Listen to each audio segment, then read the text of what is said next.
என் பேர் ஹாஜா, அபுதாபிலேருந்து பேசுகிறேன். சமீபத்தில் ஒரு பயான் கேட்டேன். ஒரு ஹசரத் பயான் பண்ணாங்க. அந்த பயானுடைய சாராம்சம் என்னென்னு கேட்டிங்கன்னா, அல்லாஹ்விடத்தில் நம்ம வந்து எப்படி நம்ம துவா செய்கிறோமோ, யாரெல்லாம் முழுசாக அல்லாஹ்வை நம்பி யார் துவா செய்கிறாங்களோ, அவங்க தகுதிக்கு தகுந்த மாதிரி எல்லாம் கொடுக்க மாட்டான். அல்லாஹ்வுடைய தகுதிக்கு தான் கொடுப்பான். அல்லாஹ்வுடைய தகுதி என்னவோ அதுதான் அவனுக்கு கொடுப்பான். அடியானுக்கு இருக்கிற தகுதிக்கு அடியானுடைய தகுதிக்கு அவன் கேட்பான். ஆனால் அல்லாஹ்வுடைய தகுதிக்கு அவன் கொடுப்பான் அப்படின்னு சொல்லிட்டு அதுக்கு சம்பவம் சொல்கிறாங்க. என்ன சம்பவம்னு சொன்னால், ஃபரௌனுடைய மனைவி ஆயிஷா நாயகி அவங்க வந்து மூசா நபியை வந்து புரிஞ்சு இஸ்லாத்தை ஏற்றுக்கொண்டதுனால அந்த அரண்மனையை விட்டு வெளியேற்றப்படுறாங்க. ஃபரௌன் என்ன பண்ணுறான், ஆயிஷா நாயகி அம்மா வந்து வெளியேற்றுறான். அப்போ வெளியில் வந்து அவங்க என்ன பண்ணுறாங்கன்னா துவா செய்கிறாங்க அல்லாட்ட. யாரெல்லாம் என்னை அரண்மனை விட்டு வெளியாக்கிட்டான், நீ வந்து எனக்கு சொர்க்கத்தில் ஒரு மாளிகையை கட்டு ரப்பு அப்படின்னு சொல்லிட்டு துவா செய்கிறாங்க. அதே சம்பவம் இன்னொரு சம்பவம் சொல்லி காட்டுறாங்க. ரசூல் ஸல்லல்லாஹு அலைஹி வஸல்லம் அவருடைய மனைவி கதிஜா நாயகி இறந்து போகும் தருவாயில் ரசூல் ஸல்லல்லாஹு அலைஹி வஸல்லம் என்ன சொல்கிறாங்கன்னா, கதிஜா நாயகத்திட்ட, கதிஜா நாயகமே சொர்க்கத்தில் போய் ஆயிஷா நாயகிக்கு என்னோடய சலாம் சொல்லுங்கள் அப்படின்னு சொல்கிறாங்க. இது வந்து ரெண்டு சம்பவம் சொல்லி காட்டுறாங்க ஹஜ்ரத் பயானில். ஆயிஷா நாயகி வந்து அவங்களோட தகுதிக்கு ஒரு ஒரு அரண்மனை கட்டு கேட்டாங்க அல்லாட்ட சொர்க்கத்தில். ஆனால் அல்லாஹ் கொடுத்ததும் ரசூல்லா வந்து கணவனாகக்கூடிய தகுதி, கணவனாக அல்லாஹ் வந்து சொர்க்கத்தில் அவங்களுக்கு கொடுக்குறான். இதுதான் அல்லாஹ். சாரி, இதுதான் இந்த பயானுடைய சாராம்சம். இதுதான். இது வந்து எப்படி, இது வந்து அல்லாஹ் வந்து ரசூல் ஸல்லல்லாஹு அலைஹி வஸல்லம் வஹி மூலம் அறிவிச்சானா, இல்லை ரசூல்லாவுக்கு வந்து இந்த விஷயம் எப்படி, ஆயிஷா நாயகி வந்து எப்படி திருமணம் முடிப்பாங்க சொர்க்கத்தில், இதை பற்றி குர்ஆனில் என்ன விளக்கம் கொடுத்துருக்காங்க அல்லாஹ், ரசூல் ஸல்லல்லாஹு அலைஹி வஸல்லம் எப்படி இந்த விஷயத்தை வந்து சொன்னாங்க என்பது வந்து விளக்கம் தேவை. இதுக்கு கொஞ்சம் விரிவான விளக்கம் தந்தீங்கன்னா கொஞ்சம் யூஸ்ஃபுல்லாக இருக்கும். அபுதாபியிலிருந்து ஹாஜாங்கிற சகோதரர் வந்து கேட்கிறார். இவர் என்ன கேட்கிறாருன்னா, ஒரு கேள்வியா இருந்தாலும் அந்த ஒரு கேள்விக்குள்ள நிறைய கேள்விகள் வருது. ஒரு ஒரு சம்பவத்தை ஒரு ஆலிம் செய்த பயானை வைத்து அந்த கேள்வி கேட்கிறார். அந்த பயானில் சொல்லப்பட்ட விஷயங்கள் அனைத்துக்கும் பதில் சொல்ல வேண்டிய பல கேள்விகளுக்குரிய பதிலை கொண்ட ஒரு கேள்வியா இருக்கிறது. அதுல என்னென்ன கேள்வி வருதுன்னு கேட்டா, ஆரம்பத்துல அந்த ஆலிம் வந்து பயான் செஞ்சாராம். என்ன செஞ்சாருன்னு கேட்டா, அல்லாஹ்வுக்குன்னு ஒரு தகுதி இருக்கிறது, நமக்குன்னு ஒரு தகுதி இருக்கிறது. நம்ம தகுதிக்கு உட்பட்டு நம்ம கேட்டோம் என்று சொன்னால் அல்லாஹ் வந்து நம்ம தகுதிக்கு பார்த்து தரமாட்டான், அவன் தகுதிக்கு தான் இந்த வாரம் அல்லாஹ் தருவான் அப்படிங்கிறது ஒரு பேசிக்க முதல் சொல்றாரு. இந்த பேசிக் வந்து கரெக்ட் தான். அல்லாஹ் வந்து நம்ம தகுதிக்கு நம்ம அளவுக்குலாம் தர்றது இல்லை. எல்லாம் 1க்கு 10 1க்கு 700 தானே தர்றான். இது வந்து அடிப்படையான விஷயம். இதுக்கு யாரும் மாற்றுக்கிறது கிடையாது. இந்த கொள்கை வந்து இஸ்லாத்துல உள்ள ஒரு கொள்கை தான். நம்ம கேட்க தெரியாது, நம்ம வந்து கேட்போம். அதை விட பெரும்பான்மை அல்லாஹ் என்ன செய்வான், நமக்கு தருவான் என்பதில் மாற்றுக்கிறது கிடையாது. நம்ம ஒரு தர்மம் செய்தோம் என்றால் 1க்கு 1 கிடைக்கணும் அப்படின்னு நம்ம எதிர்பார்ப்போம். இதுக்கு என்ன மதிப்பு தரணுமோ அதை தருவான்னு நம்ம எதிர்பார்ப்போம். அல்லாஹ் என்ன செய்யறான்னு கேட்டா அப்படி தரமாட்டான். ஒரு தானியத்தை உதாரணம் காட்டி, தானியத்தை முளைக்க செய்றீங்க, அது வந்து 7 கதிர்களை முளைக்க செய்கிறது, ஒவ்வொரு கதிர்களையும் 100 நெல்மணிகள் இருக்கிறது, மொத்தம் 700 ஆகிவிட்டது, இப்படி கொடுப்பான் அல்லாஹ். நாளையவர்களுக்கு இது மேலையும் கொடுப்பான் அப்படின்னு சொல்லி அல்லாஹ் அந்த குர்ஆன்ல என்ன செய்யறான், கமதலி சும்முலத்தின் அம்பத்தத்து சபா சனாபிலா ஃபீ குல்லி சும்முலத்தின் மேத்து ஹப்பா அல்லாஹ் யுதாயிஃபு லிமன் யஷா அப்படின்னு அல்லாஹ் குர்ஆன்ல சொல்லி காட்டுறான். இதெல்லாம் இருக்கிறது. ஒரு தர்மம் செஞ்சாருன்னு சொன்னா அல்லாஹ் தன்னுடைய வளர்க்கறதால் அதை பெற்றுக்கொண்டு, நீங்கள் ஒட்டக குட்டியை எப்படி ஆர்வத்தோடு வளர்த்து பெரிய ஒட்டகமாக்குவீர்களோ அந்த மாதிரி அல்லாஹ் என்ன செய்வாத பெருசாக ஆக்குவான். அப்படி எல்லாம் என்ன இருக்கிறது, உஹது மலை அளவுக்கு ஆக்கி விடுவான் என்றெல்லாம் ஹதீஸ்கள் இருக்குது. அதனால முதல்ல நீ இந்த ஆலிம் சொன்ன விஷயங்கள், நீங்க சொல்லக்கூடிய அந்த விஷயத்திற்கு இந்த மாதிரி கட்டுக்கதைகளை ஆதாரமா காட்டாம இந்த வசனங்களை காட்டிருக்கலாம். ஒரு ஆள்ல தெளிவா சொல்லப்பட்ட எவ்வளவு விஷயங்கள் இருக்கிறது, ஆதாரப்பூர்வமான ஹதீஸ்கள் எவ்வளவு இருக்கிறது, அந்த பேசிக் சரிதான். நம்ம ஒண்ணு கேட்போம், அல்லாஹ் வந்து நம்ம கேட்க தெரியாம கேட்க கூட நமக்கு தெரியாது. அல்லாஹ் என்ன செய்வான், ஆதம் அலைஹிஸ்ஸலாம் தப்பு செஞ்சவனும் கூட எப்படி மன்னிப்பு கேட்கணும்னு அவன் தான் கற்றுக் கொடுக்குறான். அதனால எல்லாமே அல்லாஹ் வந்து நமக்கு அவனுடைய தகுதிக்கு தகுந்தவாறு தான் செய்வான். அதான் அல்லாஹ் மாற்றுக்கிறது கிடையாது. அந்த சாப்டர் வரைக்கும் கரெக்டா சொல்லிட்டாரு. அதுக்கு உதாரணம் என்ன காட்டுறாருன்னு கேட்டா, ஃபிரௌனுடைய மனைவி ஆயிஷா இல்ல ஆசியா. ஆயிஷாங்கிறது ரசூலுல்லாஹ்வுடைய மனைவி. ஃபிரௌனுடைய மனைவி வந்து ஆசியா. சீனா முதல்ல, ஆயிஷாவுல வந்து ஆவண்ண ஈனா முதல்ல, சாவண்ண பின்னாடி, அது ஒரு ஷீன், அது 3 புள்ளி வச்ச ஷீன். இது வந்து ஆசியான்னு சொல்லணும். நீங்க கேள்வி கேட்டவங்க அவங்க கரெக்டா சொல்லியிருப்பாரு, நீங்க அது ஆயிஷான்னு சொல்றீங்க. அவங்க பேர் ஆயிஷா கிடையாது, ஆசியா. அப்ப ஃபிரௌனுடைய மனைவி வந்து ஆசியான்னு இருந்தாங்க. ஆசியாண்டு ஹதீஸ்ல இருக்குது. குர்ஆன்ல ஃபிரௌனுடைய மனைவி மட்டும் தான் இருக்குது, பேர் சொல்லப்படல. அந்த ஃபிரௌனுடைய மனைவி என்ன செய்யறாங்கன்னா, அவ்வளவு பெரிய வசதி வாய்ப்போட அரண்மனையில் வாழ்ந்திருந்தா கூட தன்னுடைய கணவன் வந்து தப்பான கொள்கையில் இருக்கிறாரு, தன்னை கடவுள்னு சொல்றாரு, சரியில்லை, மூசா சொல்றதான் சரி என்று சொல்லி நம்பி மூசா அலைஹிஸ்ஸலாம் சொன்ன அந்த இறைவனை அவர்கள் ஏற்றுக்கொள்கிறார்கள். ஏற்றுக்கொண்டு கொஞ்சம் நாளைக்கு மறைவா வச்சிருப்பாரு. வெளிப்படையா சொன்ன பிறகு கணவனால் சித்திரவதைக்கு உள்ளாக்கப்பட்டு கொடுமைக்கு ஆளாகிறாங்க. அத்தனையும் சகிச்சுக்கிட்டு மாற மாட்டேன்ட்டாங்க. அப்ப என்ன செய்யறாங்கன்னா, அப்படி கேட்கறாங்க, ரப்பி பண்ணிலே இந்த பைத்தன் பிரிச்சன்னா, இறைவா எனக்கு ஒரு சொர்க்கத்துல ஒரு மாளிகை கொடு என்று பிரார்த்தனை செய்யறாங்க. உனஜினி மின் ஃபிரௌன அமலிகி, ஃபிரௌனிடமிருந்து அவனுடைய சித்திரவதையிலிருந்து என்னை காப்பாத்து, உனஜினி மினல் கௌமில் ஆலிமீன், இந்த அநியாயக்கார கூட்டத்திலிருந்து என்னை காப்பாத்து என்று அவங்க துஆ செஞ்சாங்க. இது குர்ஆன்ல இருக்குது. அவர் சொன்ன விஷயத்துல இதுவும் இருக்குது. ஃபிரௌனுடைய மனைவி அல்லாஹ்விடத்துல தனக்கு ஒரு மாளிகை கேட்டார்கள் சொல்லியிருக்கிறார்ல, அது வரைக்கும் ஓகே, அப்படிதான் இருக்குது. அவங்க கேட்ட மாளிகை வந்து என்ன மாதிரி மனிதனுடைய மாளிகை பார்த்தாலும் கேட்பாங்க, அல்லாஹ் கொடுக்குற மாளிகை அதோட பெருசா இருக்கும்னு சொல்லிட்டு போயிடலாம். ஒரு மாளிகைன்னு கேட்கறாங்க, மாளிகை நம்ம கேட்டா எதை மாளிகைன்னு வச்சிருப்போம், இந்த நாட்டில் உள்ள மாளிகை எல்லாம் பார்த்திருப்போம், அப்படித்தான் நான் இருக்குன்னு நினைச்சிட்டு கேட்போம். அல்ல அப்படியே தருவான். அவருடைய மாளிகைகள் வந்து தாறுமாறா இருக்கு, இதோட பல மடங்கு உயர்வாக சிறப்பாக பெரிதாக இருக்கும். அதனால வந்து அந்த அம்மா கேட்டாங்க, அல்லாஹ்கிட்ட வந்து அதோட சிறந்த மாளிகை கொடுப்பான் என்று ஆதாரமே நேரடி ஆதாரம் இல்லாட்ட கூட பொதுவான அடிப்படையில் அதை சொல்லலாம். அல்லாஹ் அப்படிதான் கொடுப்பான்னு சொல்லிடலாம். இந்த துஆ செஞ்சது வரைக்கும் இதுவும் உண்மை, அந்த அடிப்படை கொள்கையும் உண்மை. ஃபிரௌனுடைய மனைவி துஆ செஞ்சாங்கன்னு வருது, அதுவும் உண்மை. அது பொய் எங்க வருதுன்னு கேட்டா, பொய்னா தவறான ஹதீஸ்கள், ஹதீஸ் என்ற பெயர்ல தவறாக சொல்லப்பட்ட ஹதீஸ்கள்ல வச்சு அவர் என்ன செய்யறாருன்னு கேட்டா, ரசூலுல்லாஹ் வந்து ஃபிரௌனுடைய மனைவிய மறுமையில திருமணம் பண்ணுவார்கள் அப்படின்னு இருக்குதான். அல்லாஹ் என்ன செஞ்சாரு, நீ மாளிகை தானே கேட்ட, உனக்கு நபிகள் நாயகத்தை உனக்கு புருஷன் ஆகிட்டேன் அப்படின்னு நல்லா கொடுப்பான், அவங்க கேட்டது என்ன, நல்லா கொடுத்தது என்ன பார்த்தீர்களா அப்படின்னு சொல்றாங்கல்ல, அது தவறு.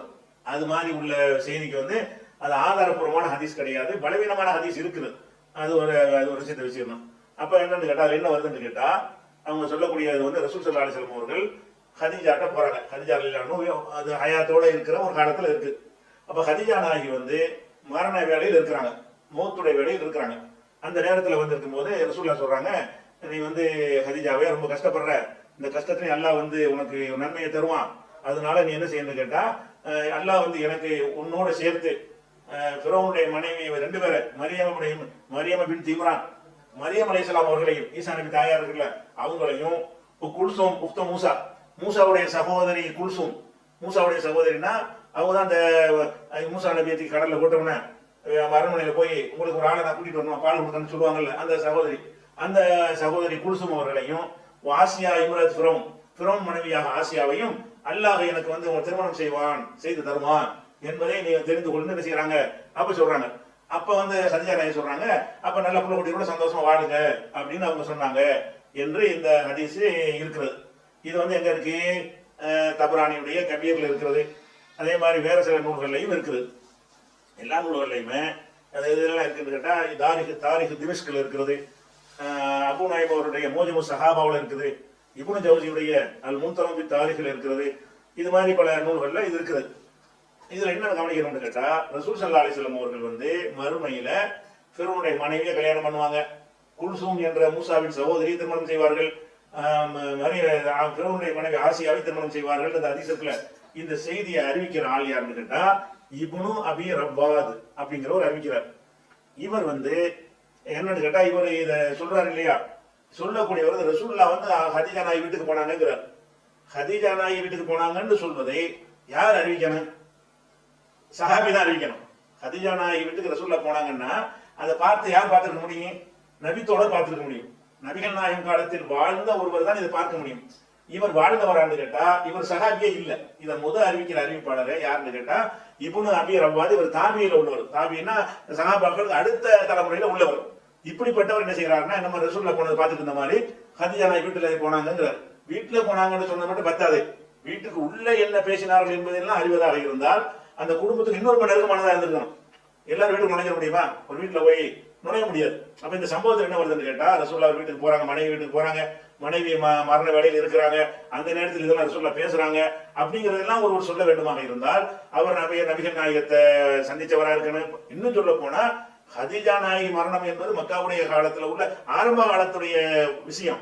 அதை வந்து மதீனாவில் உள்ள சகாபாக்கள் அறிவிச்சா கூட அதை ஏத்துக்க முடியாது. அதுக்கு அவங்க ஏதாவது சகாபிட்ட கேட்டிருந்தாங்கன்னு ஒரு சோர்ஸ் இருந்தா தான் அறிவிக்க முடியும். அப்ப சகாபாக்களை இதை அறிவித்தா கூட இந்த சம்பவத்தை வந்து எப்படி இவர் அறிவிப்பாரு என்கிற கேள்வியெல்லாம் அதுல வரும்.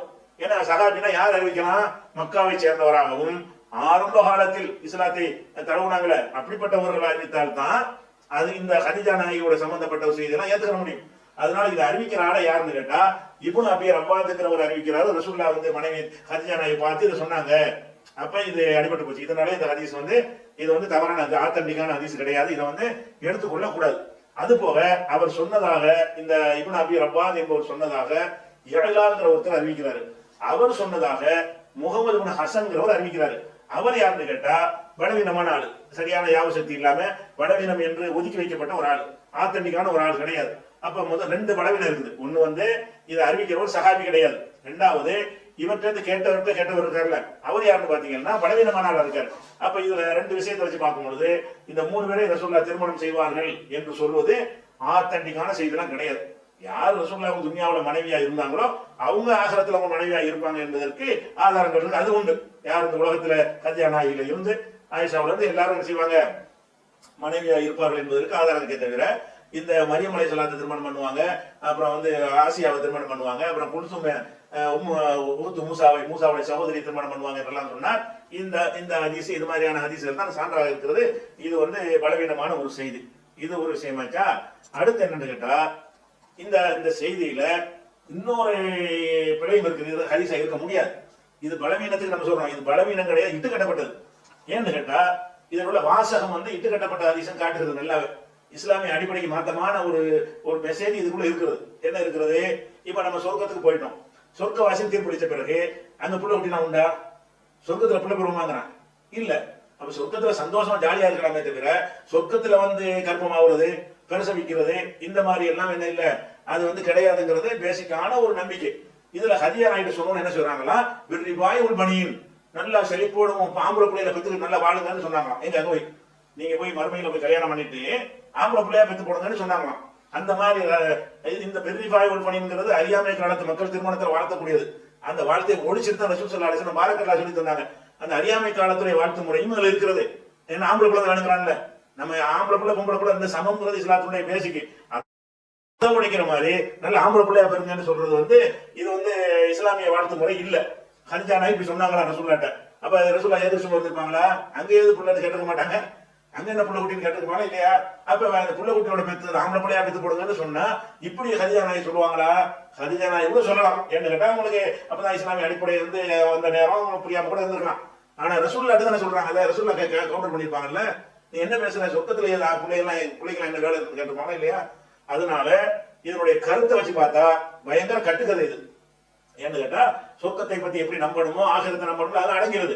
சொர்க்கத்தை எந்த மாதிரி நம்பணுமோ அந்த மாதிரி தான் நம்ம என்ன செய்யணும், நம்ப வேண்டும். அது ஒரு முக்கியமான விஷயம். அது போக இந்த ஆம்பளை படம் தான் வேணுங்கிற மாதிரியான கான்செப்ட் மக்கா கிட்ட இருக்க போய் அந்த மாதிரி வாழ்த்தை சொல்லி கொடுத்துருந்தாங்க. அதை ரசூலுல்லாஹ் ஒழிச்சு நினைஞ்சாங்க. அவங்க ஆம்பளை பிள்ளை அப்படின்னா பொம்பளை பிள்ளைய வெறுக்கிறீங்க, பொம்பளை பிள்ளை ரசிச்சு சொல்லப்பட்டா மூஞ்செல்லாம் கருத்து போய் விடுகிறது, ஏன்னா அந்த மாதிரி நடக்கிறீங்க நல்லா கண்டிச்சு இந்த ஒரு தன்மையினாலதான் பிள்ளைய புதைச்சாங்க. ஆம்பளை பிள்ளை தான் பிள்ளை, பொம்பளை பிள்ளைன்னா கொண்டுருணும். அப்படி ஒரு சமுதாயத்துல இருந்து அந்த நம்பிக்கை இருந்த மக்களை மாத்திட்டாங்க ரசூல் ஸல்லல்லாஹு அலைஹி வஸல்லம். அந்த மூட நம்பிக்கையான ஒரு பிரார்த்தனைய திருமணத்துக்கு வாழ்த்தாக ஹதீஜா நாயகி சொன்னார்கள் என்று இந்த கதையில் சொல்லப்படுகிறது. அப்ப இது பொய்யான தபரானியில இருந்தாலும் சரி, தாரீக் கபீர்ல இருந்தாலும் சரி, தாரீக் திஸ்மிஸ்ல இருந்தாலும் சரி, இதெல்லாம் பொய்யான செய்தி. அந்த ரசூல் ஸல்லல்லாஹு அலைஹி வஸல்லம் மரியமை கல்யாணம் பண்ணுவாங்க, ஆசியாவை கல்யாணம் பண்ணுவாங்க என்பதெல்லாம் நாங்கெல்லாம் சின்ன வயசுல பயான்கள் எல்லாம் கேட்டு ரசிச்சு பயங்கரமா விட்டு சொல்லுவாரு. இதெல்லாம் எதை வச்சு வருதுன்னா அந்த பலவீனமான செய்தி. பலமான செய்தி ஏன்னா வேணும் சொல்ல மாட்டாங்க. அப்படி அதிசல் இருக்குது. சரியான செய்திகளை எல்லாம் மக்கள்கிட்ட சொல்லாம வேணும்னு கேட்டா டிஃபரெண்டாகவும் ரசிக்கிற மாதிரி இருந்தா அதை சொல்லி விடுறது. அதனால இதுக்கெல்லாம் ரொம்ப மோசம் கூடி போச்சு தவிர இதுக்கு ஒரு ஆதாரமான செய்தி இல்லை. அப்ப கல்யாணம் பண்ணுவாங்க என்பது செய்தி தப்பு. ஹதீஜா நாயகி பேசினாங்க அந்த மாதிரி விஷயங்கள் எல்லாம் சேர்ந்து தப்புன்னு ஆகிவிட்டது. அதே மாதிரி தைலமிங்கிற ஒரு நூல்லையும் இருக்கிறது.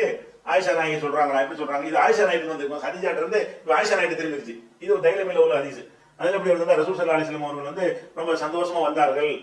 ஆயிஷாவுக்கு தெரியுமா, இம்ரானுடைய மனைவி இம்ரானுடைய மகள் மரியமையும் மூசாவுடைய சகோதரி குல்சுமையும் ஃபிரௌனுடைய மனைவி ஆசியாவையும் அல்லாஹ் எனக்கு கல்யாணம் பண்ணி தரப்போறாங்க தெரியுமா அப்படின்னு கேட்கறாங்க மனைவிட்ட வந்துகிட்டு. அப்ப ரசூலுல்லாஹ் ஹதீஜா நாயகி ஆயிஷா நாயகி சொன்னாங்களா, பிர்ரிபாய் அதே மாதிரி அதே ஜாகிலியாத்தான வாழ்த்து நல்ல ஆம்பளை பிள்ளை எல்லாம் பெற்று போடுங்கன்னு ரசூலுல்லாஹ் ஆயிஷா நாயகி வாழ்த்துனாங்களாம். அப்ப இதுல என்ன செய்யறது, இதன் பொய்யின் விளங்குறது. இந்த மாதிரி ஒரு பொய்யான செய்தி இருக்கே தவிர இப்படி ஒண்ணும் கிடையவே கிடையாது. சரியா? அதுவே சலாம் சொல்லுங்க அப்படி ஹதீஸ்ல இல்ல.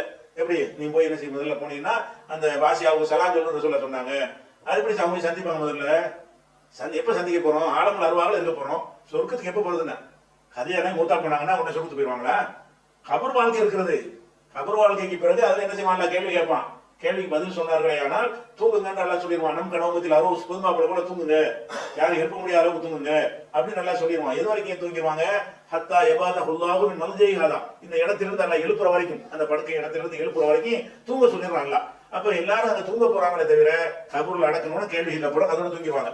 மறுபடியும் சூரியத்துக்கு எந்திரிப்பாங்க.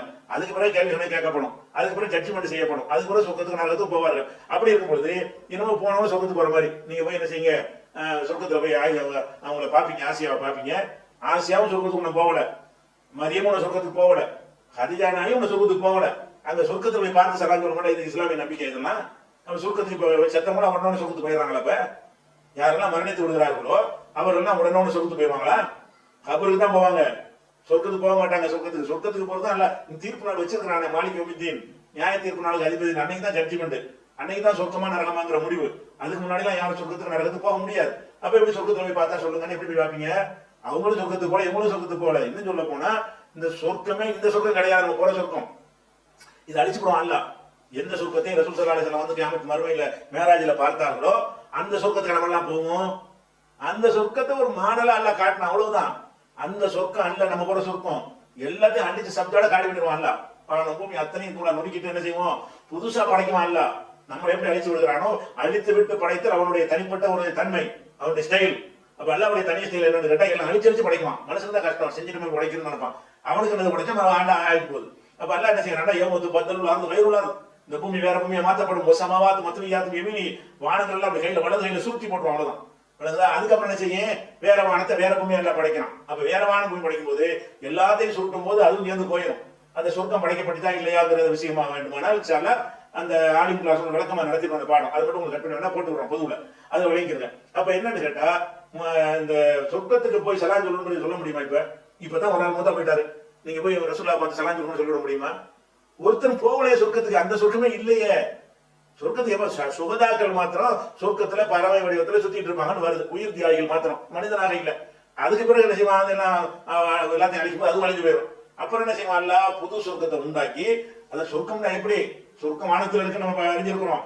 அல்லாஹ் வந்து நம்மளை கூப்பிடுற சொர்க்கம் எதுன்னு கேட்டா, சாரிவோ இல்ல மகஃபிரத்தின் ரப்பிக்கும் ஜன்னா, அல்லாஹ்வுடைய மன்னிப்புக்கு விரையுங்கள், ஜன்னா சொர்க்கத்துக்கு விரையுங்கள். சொர்க்கம்னா எது தெரியுமா? அது சமாவாத்து உள்ளது, இந்த வானபூமி எல்லாத்தையும் உள்ளடக்கக்கூடியதாக சொர்க்கம். இப்ப நம்ம இருக்கிற சொர்க்கம் வந்து வானத்துல ஒரு பகுதியாகும்.